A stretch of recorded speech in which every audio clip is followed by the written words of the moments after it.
Pouco foi anunciada a morte do prefeito Bruno Covas, que já tinha um estado de saúde bastante delicado. Em 2019, ele foi diagnosticado, a Beatriz falou, com câncer no estômago, um tumor, e na ocasião já havia metástase. Para a gente falar mais sobre essa doença, entender um pouco melhor o que aconteceu com o prefeito, a gente recebe agora aqui no Jornal da Manhã o médico oncologista, doutor Flávio Maluf. Doutor, obrigada por conversar com a gente nesse momento tão delicado. Doutor Fernando, perdão. Doutor, o senhor poderia descrever para a gente como a doença levou o prefeito, apenas com 41 anos e em menos de 2 anos de batalha, até a morte? O prefeito descobriu esse tumor, então, no sistema digestivo em outubro de 2019. O câncer não tem cura mesmo? Olá a todos, bom dia aos ouvintes da PAN. Primeiro, eu queria, como cidadão, como ser humano, desejar força a toda a família, meus sentimentos pelo falecimento do prefeito, uma pessoa muito especial, querida, e falar que ele foi cuidado por uma excelente equipe médica, né? Eu, na verdade, vou preferir falar da doença como um todo, eu não vou falar do prefeito, porque a gente não comenta dos pacientes pessoalmente, mas esse é um câncer que é um câncer comum, que é um câncer gástrico. Ele acontece no Brasil, quando a gente junta a parte do estômago e esôfago, em mais de 30 mil brasileiros e brasileiras por ano, e no mundo inteiro, mais de 1,5 milhão de pessoas por ano são acometidas por essa doença. É uma doença bastante comum. E, infelizmente, na maioria dos casos ao diagnóstico, essa é uma doença diagnosticada precocemente, porque na fase precoce ela é extremamente curável, mas a maioria das pessoas é diagnosticada em fases mais avançadas. E nas fases mais avançadas, onde a cirurgia é importante, a quimioterapia antes da cirurgia ou depois é muito importante, a doença mesmo assim pode voltar, quando não já diagnosticada com metástase, o diagnóstico também pode acontecer. Então é uma doença traiçoeira que, diferente de câncer de mama ou de próstata, não tem exames preventivos, não tem a mamografia, o ultrassom que tem usados ou sido usado para a mama. A gente não tem, por exemplo, um exame de rotina para ser feito na população para diagnosticar precocemente o câncer gástrico. Doutor Fernando, bom dia. É justamente isso que eu gostaria de perguntar para o senhor, né? Essa questão, né? Imagina-se, né, que o prefeito, como até pela atividade dele, político, fazia uma série de exames e não foi, então, possível identificar numa fase mais inicial, de fato. De cada 10 casos de câncer gástrico, a gente tem só um ou dois diagnosticados numa fase muito precoce, por volta de 4 a 5, uma fase que a gente chama de localmente avançada, e 2 a 3 já com metástase em outros órgãos. Os mais comuns órgãos envolvidos são o peritônio, que é aquela membrana que reveste o abdômen, o fígado, os gânglios e, eventualmente, ossos e pulmão. Mas para esse tumor, a gente não tem dentro do mundo inteiro, exceto talvez em pouquíssimos países asiáticos, onde esse tumor, eu diria que é epidêmico, ele é muito incidente, a gente não tem um rastreamento populacional, que seria feito através da endoscopia digestiva alta, que é um exame que é feito para tentar diagnosticar precocemente o câncer gástrico. Então, no Japão, isso é feito de rotina, porque os números do Japão são muito maiores do que no resto do mundo, mas a gente não tem essa rotina nos países ocidentais, como, por exemplo, países europeus, Estados Unidos, Canadá e Brasil também. Então, por causa disso, a gente não tendo um bom teste para avaliar o tumor precocemente, a gente tem, outra vez, tristemente, fatalidades, como aconteceu com o prefeito Bruno Covas. Sim, e doutor Fernando, quando a gente ouve falar com um tom de bastante gravidade, que o paciente com câncer desenvolveu essa metástase, o que quer dizer metástase? No caso do prefeito Bruno Covas, atingiu, o senhor até disse que é muito comum, ossos e também fígado. O que acontece com esses órgãos? O que acontece é que quando você tem um tumor maligno, esse tumor, ele ao crescer no órgão no qual ele se originou, ele vai procurando ganhar a circulação sanguínea e linfática. E essas células, elas entram na circulação linfático-sanguínea, elas correm por esses vasos e elas vão se implantar em outros órgãos. Então, quando alguém, por exemplo, com câncer de estômago, que tem uma metástase no fígado, aquelas lesões malignas no fígado são idênticas às células que começaram na região do estômago. É absolutamente igual. Ou seja, não é um tumor do fígado, é um tumor do estômago que se alojou no fígado. Então, isso é a metástase. Para esse grupo de pacientes, o tratamento evoluiu muito, né? Desde a quimioterapia, que melhorou muito ao longo dos últimos 10 anos, e mais recentemente, a introdução da imunoterapia feita em conjunto com a quimioterapia. Isso foi um estudo que acabou de ser apresentado, um estudo de alto impacto mundial, com mais de 1.500 pacientes, que mostrou que imuno e quimioterapia são melhores do que só a quimioterapia, que era o que era feito antigamente. Então, esse é um grupo de tratamentos que hoje melhorou de modo importante. E eu diria também que mesmo pacientes com doença avançada, existem alguns deles, homens e mulheres, que estão curados da doença. Mas, outra vez, a cura para quem tem uma doença avançada, ela existe, mas ela não é a regra. A gente gostaria que ela fosse a regra, ela ainda não é. E, apesar dos avanços, ainda tem um espaço grande para mais melhorias para esses pacientes que são muito comuns no nosso país e no mundo inteiro. Doutor Fernando Maluf, o senhor que criou, né, o Instituto Vencer o Câncer, e aqui na Jovem Pan sempre fala sobre o avanço dos medicamentos, prevenções, né? É impossível não fazer uma associação, né? O avô de Bruno Covas, o ex-governador Mário Covas, morreu também com a doença. Essa questão também hereditária numa família também. Sim, de cada 10 casos de câncer, de um modo geral, um deles é relacionado com alguma mutação genética que faz parte das síndromes. E tem várias síndromes, e cada síndrome tem a alteração de um gene, e esse gene pode levar a alguns tumores específicos. Mas é importante entender que as síndromes, elas são felizmente raras, ou como rara causa de câncer. Nos outros 9 casos de câncer, de um modo geral, elas são relacionadas ou aos fatores ambientais, pelo menos 50%, ou a fatores que a gente ainda não entende bem. E dos fatores ambientais, né, por exemplo, do câncer gástrico, né, os mais importantes são a infecção, quer dizer, a gente não associa muito câncer com infecção, mas esse é um câncer que, na maioria das vezes, se origina de uma infecção de uma bactéria chamada Helicobacter pylori, que fica na região do próprio estômago. Esse câncer também tem uma relação com obesidade, com dieta, né? Dieta rica em enlatados, embutidos, em alimentos artificiais, em churrasco, carne vermelha e gordura. Tem uma relação também importante com a parte do próprio refluxo. Então, são fatores importantes que, adicionados ao cigarro e álcool, aumentam a chance desse tipo de tumor. Então, outra vez, a parte importante é que parte dos tumores, não só esse, mas de outros locais do corpo, eles podem ser evitados a partir de como que a gente leva a nossa vida, de como que a gente consegue nos disciplinar e, eu diria até, amar o nosso corpo e amar a nossa saúde. Agora, doutor Fernando, o senhor sabe, né, tem inúmeros pacientes, a doença, o câncer, o próprio nome assusta muito a todo mundo, porque a gente sabe que é uma doença que prejudica muito o organismo da pessoa em num curto espaço de tempo, que realmente, pelo que o senhor falou, então, não tem exatamente uma cura especificamente se tiver num estágio avançado, que é uma doença traiçoeira. Por que não se descobre uma cura para o câncer? Por que é tão difícil tratar o câncer? E como então saber se prevenir, se cuidar? O tumor, ele causa reações, sintomas? Então, na verdade, assim, a gente evoluiu muito no tratamento de vários tumores, né? Então, desde quando eu me formei nos Estados Unidos e pelo meu tempo atual de Brasil, a gente vê melhorias significativas em vários tumores. Seja os tumores de próstata, de mama, de pulmão, do próprio aparelho digestivo, como os tumores gástricos e de intestino. Mas uma parte importante que a população tem que entender é que o câncer ele é composto por bilhões de células, né? Somente quando ele chega num certo volume de doença. E essas células que vão se multiplicando, elas vão guardando características que não são idênticas às células no qual elas se originaram. Ou seja, você não tem um alvo fixo de fraqueza. Diferente, por exemplo, de infecções virais, essa parte que você tem, por exemplo, no vírus, alvos fixos de fraqueza, e que você desenvolve drogas, você sabe que você vai ter um impacto gigantesco contra os vírus, no câncer, não.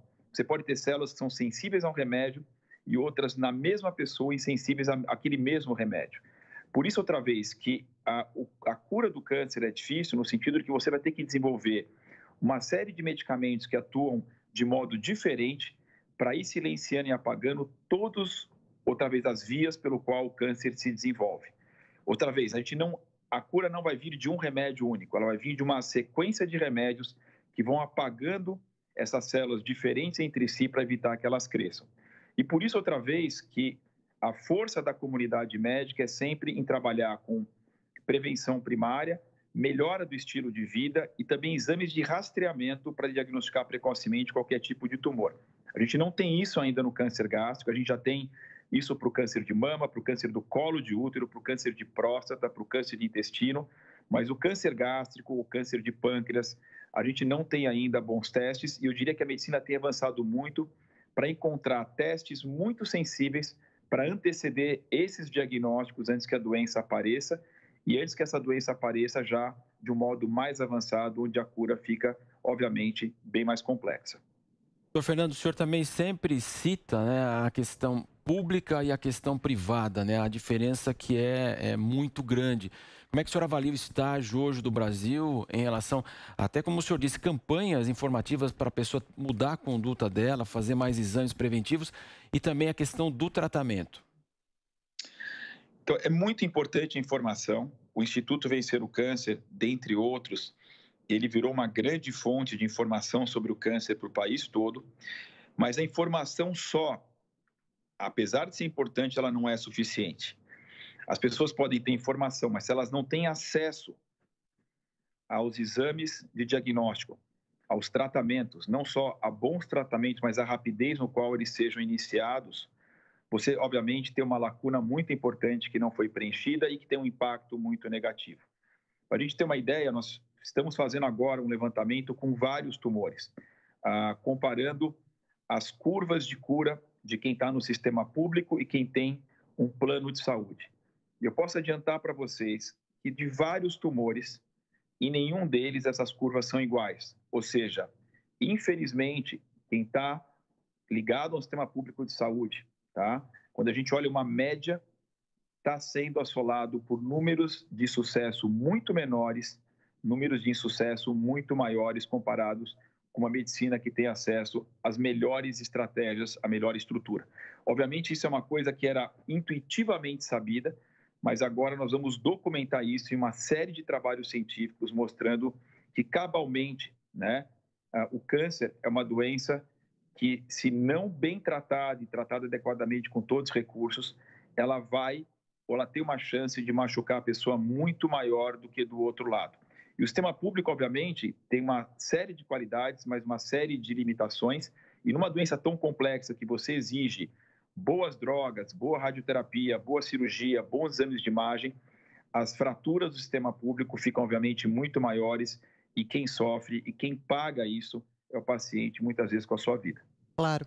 Agora, doutor Fernando, o senhor falava que esse câncer no sistema digestivo é um dos mais comuns em homens, o câncer que veio a levar à morte o prefeito Bruno Covas. Mesmo jovens como prefeito, quais são os principais cânceres que se desenvolvem em homens e homens jovens que nos acompanham agora também, com cerca da idade de 41 anos, que ficam preocupados, podem fazer algo? Então, câncer em jovem acontece, felizmente não é o mais comum cenário, né? O câncer geralmente acomete pessoas acima de 50 anos, mas claro que a gente tem câncer em jovens. Os mais comuns tumores nos jovens, no jovem homem, é o câncer de testículo, né? Câncer de testículo é o tumor mais comum dos 16 aos 40 anos na população masculina. Felizmente, esse tumor é um tumor incrivelmente curável, mesmo quando metastático. Então, a curabilidade de um câncer de testículo envolvendo outros órgãos é acima de 95% na maioria das vezes. Outro tumor muito comum em jovem é o próprio linfoma, que é o tumor dos linfáticos. Na mulher, os números de câncer de mama vêm crescido muito na população mais jovem, além de alguns tumores também ovarianos que são bem importantes e, graças a Deus, muito curáveis também. E o câncer de intestino, né, como eu falei, é um câncer que também vem aumentando na população mais jovem, tanto que a colonoscopia, que é um exame que a gente utiliza para ver pólipos, que são lesões pré-malignas, e retirá-los e evitar que aquilo um dia se transforme num câncer. A colonoscopia que era recomendada a partir dos 50 anos, tem agora uma recomendação das sociedades americanas e europeias para ser feita a partir dos 45 anos. Então, outra vez, antecipando os exames, como também os exames de mama do que eram no passado estão sendo antecipados. Por quê? Porque a gente começa a enxergar agora uma tendência para que tumores que aconteciam em pessoas mais idosas venham acontecendo com mais frequência em pessoas mais jovens e provavelmente isso tem uma relação outra vez com a parte dietética, com a obesidade, com o sedentarismo, com o tabaco, com o álcool e com a própria poluição. Agora, o senhor falava há pouco que hábitos negativos como esses da má alimentação, do sedentarismo, podem colaborar para o desenvolvimento de um tumor. Por outro lado, existem hábitos saudáveis para ajudar a fortalecer o organismo, talvez o oposto desses negativos que o senhor vem dizendo? Sim, a atividade física é uma coisa simples e incrivelmente importante. Atividade física, nada mais do que 30 minutos por dia, não precisa ser mais do que isso. Se for melhor, mas 30 minutos regularmente de uma caminhada em passos rápidos, de uma corrida, de andar de bicicleta, protege de mais de 13 tipos de tumor. Combate a obesidade, não fumar, se for usar álcool de modo moderado, onde vinho é preferível, uso de protetor solar para evitar os tumores de pele. E uma parte super importante, além da dieta rica em verduras, legumes, frutas e carne magra, é a vacinação. Então, um apelo que a gente sempre faz para os pais e mães é que vacinem as suas crianças contra o HPV a partir dos 9 anos de idade, antes da primeira relação sexual, e também da vacinação além do HPV, que é o maior causador do câncer do colo de útero, do canal anal, do câncer de pênis, de vulva e da garganta, é também a vacinação contra a hepatite B, que é a causa principal, junto com a hepatite C, do câncer de fígado. Então, a gente esquece, mas as infecções são hoje, ou representam hoje, a terceira maior causa de câncer no mundo, e as vacinas são incrivelmente eficazes através da proteção contra infecções virais para proteger aquela pessoa de ter um câncer no futuro. Certo. Doutor, para a gente encerrar a entrevista, a gente sabe que o prefeito passou por diversos tratamentos que outros pacientes que desenvolvem o câncer passam, como, por exemplo, quimioterapia. E nós sabemos também que são tratamentos bastante agressivos, que debilitam a pessoa bastante. Por que esses tratamentos, ou estes tratamentos, inclusive Bruno Covas deve ter tido, acreditamos, tratamentos inclusive privilegiados, por que esses tratamentos são tão agressivos para o corpo? No fim das contas, é claro, eles fazem mais bem do que mal em algum momento? A quimioterapia ainda é o pilar de vários tratamentos oncológicos, sem dúvida nenhuma, e ela tem potenciais benefícios muito grandes, mas outra vez, como qualquer medicamento, potenciais efeitos colaterais. E a medicina avançou muito, não só em promover drogas novas, que eu já vou mencionar, mas também em tentar proteger os homens, as mulheres, as crianças e os jovens de terem efeitos colaterais. Então, houve um grande desenvolvimento em medicações chamada ancilares ou de suporte para evitar náusea e vômito, que é uma coisa hoje bastante incomum, a própria queda de cabelo, né, que vários quimioterápicos causam, e que hoje você tem táticas que tentam evitar isso, a perda da imunidade, o risco de infecção através de medicações que estimulam a imunidade, estimulam a produção de hemoglobina para evitar aquele cansaço característico da quimio. Então, outra vez, a quimioterapia não é simples, mas hoje a tolerabilidade é muito melhor do que era no passado. Mas, obviamente, a gente está avançando com drogas novas. Então, hoje a imunoterapia, ou junto com a quimio, ou separadamente, ela representa hoje um pilar do tratamento de mais de 80% dos tumores. Nós temos também drogas chamadas inteligentes, que tentam silenciar o tumor por mecanismos no qual ele cresce. Então, hoje existe uma pleiade de drogas, além da quimioterapia, muito importante para tentar outra vez erradicar e curar as pessoas. E como eu disse, não tem uma cura através de um remédio, vão ser vários remédios que vão ter que ser usados para a gente conseguir curar cada vez mais gente. Infelizmente ainda, né? Deixa eu agradecer a participação aqui no Jornal da Manhã do Dr. Fernando Maluf, médico oncologista, fundador do muito interessante, aliás, Buscar o Instituto Vencer o Câncer, bastante informativo. Doutor, obrigada pela participação, bom domingo, até uma próxima. Obrigado, bom domingo a vocês.